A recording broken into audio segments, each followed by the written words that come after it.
Bonjour à tous, le travail que je vais vous présenter sur les facteurs antitrypsiques du soja a été l'objet d'une collaboration entre l'IFIP et Therinovia. Parmi les facteurs antinutritionnels du soja, les inhibiteurs de protéase ou facteurs antitrypsiques, FAT, sont les plus importants. Ils forment des complexes avec la trypsine et la chymotrypsine, entraînant une baisse de la protéolyse et une mauvaise performance. Les FAT provoquent également une sécrétion compensatoire des enzymes pancréatiques et augmente les pertes endogènes. Pour l'alimentation des animaux, le traitement thermique ne doit pas être trop fort afin de ne pas détériorer la qualité et la solubilité de la protéine, mais est essentiel pour neutraliser les facteurs antitrypsiques. Les références qui établissent les doses de FAT pour lesquelles les performances sont dégradées sont assez anciennes, mais des études récentes dans le cadre du projet Feedogene ont montré qu'il existait des différences de sensibilité entre poulets et porcs. En particulier, le jeune porcelet est très sensible à des doses moyennes. On sait aussi que des différences individuelles peuvent exister entre les animaux. En France, la surface cultivée s'est étendue géographiquement et la production a doublé ces dernières années. La transformation est effectuée soit par des lignes d'extrusion ou équivalents, soit par des unités de trituration classiques, soit par des unités de trituration de taille moyenne à dimension régionale et produisant des tourteaux partiellement déshuilés. L'optimisation fine des process industriels peut désormais permettre la valorisation de graines sélectionnées pour leur faible teneur en FAT et qui nécessiteraient moins d'énergie pour le traitement thermique tout en préservant la qualité de la protéine.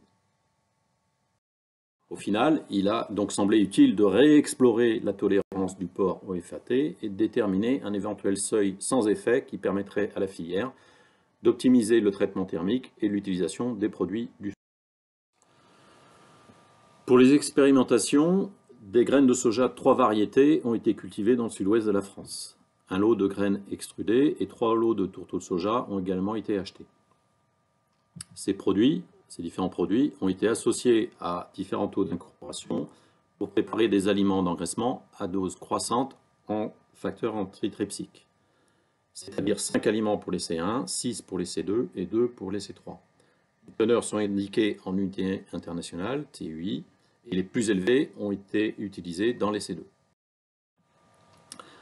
Les essais 1 et 2 ont utilisé 150 et 160 porcs logés dans des cases de 5 animaux du même sexe. Les animaux étaient affectés au même régime pendant la totalité de l'essai.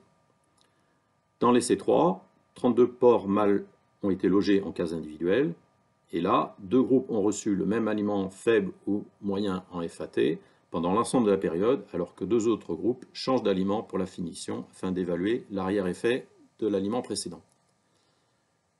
Pour chacun des essais, des aliments distincts croissance et finition ont donc été préparés.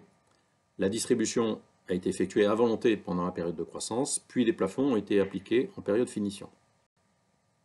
Les performances sont analysées en distinguant également la période initiale nourrin afin de mesurer l'impact immédiat des FAT. Les teneurs en FAT ont été mesurées pour l'ensemble des matières premières et des aliments. Il a été constaté une bonne cohérence entre la teneur des aliments expérimentaux, croissance et finition de chaque essai, et celle qui a été calculée à partir des teneurs mesurées dans les matières premières. Ce sont donc ces dernières teneurs qui ont été utilisées pour l'analyse des résultats. Voyons les résultats des animaux. Contrairement à ce que nous avions présumé, il n'y a pas eu d'effet des régimes sur la consistance des fesses qui a été mesurée soit au niveau de la case, soit par prélèvement rectal, à l'exception de fesses qui tendaient à être plus fermes pour les animaux R1 de l'essai 1.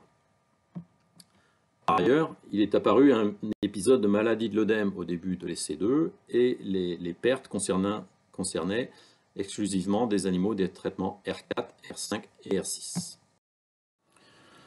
Lors de l'essai 1, la consommation pendant la période nourrin n'est pas significativement affectée par le régime. Cependant, pour cette période, l'augmentation de la teneur en FAT du régime de 0,9 à 3,5 TUI se traduit par une réduction linéaire du GMQ d'environ 100 grammes entre les deux aliments extrêmes et une augmentation de l'indice de consommation de 0,3 points d'indice. Pour la période de croissance, l'augmentation de la teneur en FAT dégrade de manière linéaire la consommation, le GMQ et l'indice de consommation. Au début de la période de finition, la consommation des porcs atteint la quantité fixée comme plafond et le GMQ, l'indice, ne diffère plus entre les régimes. Pour les C2, les régimes R5 et R6 ont des teneurs plus élevées que dans les C1. L'augmentation de 0,9 à 4,8 TU de la teneur en FAT se traduit dès la période Nourrin par un effet linéaire sur la consommation qui est réduite de 100 grammes, sur le GMQ qui diminue de 140 grammes et sur l'indice qui augmente de 0,4 points. La période de croissance correspond à l'épisode de maladie de l'œdème.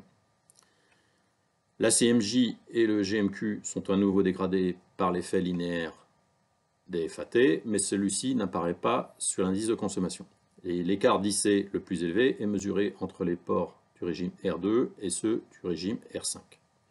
En finition, le plafond plus libéral n'est pas atteint par la plupart des cases. Cependant, la consommation ainsi que le GMQ et l'indice ne sont pas modifiés par la teneur FAT des régimes. Les performances des deux essais 1 et 2 ont été regroupées par période et l'effet de la teneur en FAT a été testé à l'aide de modèles linéaires, quadratiques ou non linéaires afin de déterminer un éventuel seuil des FAT sur la dégradation des performances.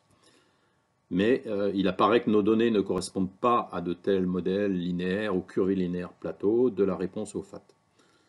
Les modèles retenus indiquent donc pour la période totale Nourrin plus croissance, une baisse de 40 grammes de la consommation et de 32 grammes du GMQ pour chaque TIU, chaque unité supplémentaire de FAT. Dans les C3, l'aliment à 2,8 unités de FAT diminue la consommation ainsi que le GMQ pendant la période Nourrin, puis pendant la période croissance.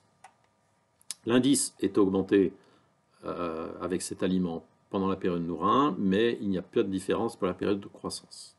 En période de finition, les animaux du lot R1, R2 recevant l'aliment à 2,8 unités après avoir reçu celui à 0,7 unités pendant la période de croissance ont un GMQ plus faible et un indice plus élevé que les animaux R1, R1 ou R2, R2. Les performances des animaux recevant l'aliment R2 puis l'aliment R1 sont intermédiaires. À l'abattage, le rendement carcasse est diminué linéairement par les FAT dans les C1, probablement en lien avec un poids de viscère plus important. C'est également le cas pour les C3, pour les deux groupes R1, R2 et R2, R2, ayant reçu le régime plus riche à 2,8 unités de FAT en finition. Dans ce troisième essai, les pancréas ont été prélevés à l'abattoir.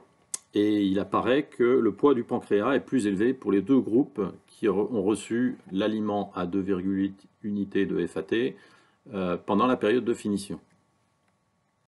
Au final, il apparaît que le contrôle qualité et la traçabilité des produits du soja sont essentiels dans la bonne gestion de la teneur en FAT des aliments.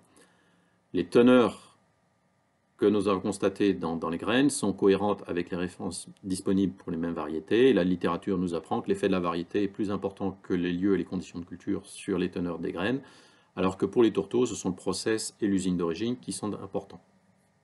Les FAT impactent donc bien la consommation alimentaire et l'efficacité alimentaire à des teneurs de 3,3 et 3,5 unités dans les C1, 4 et 4,8 dans les C2, puis 2,8 dans les C3.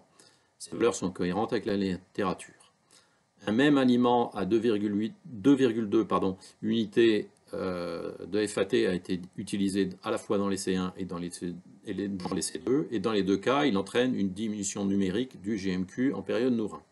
Aussi, il apparaît que la limite tolérable maximale qui avait été avancée de 3 unités pour le porc ne peut pas être confirmée, et qu'il ne faudrait sans doute pas dépasser une teneur de 2,0 unités dans l'aliment pour être certain de n'avoir aucun effet sur les performances des animaux.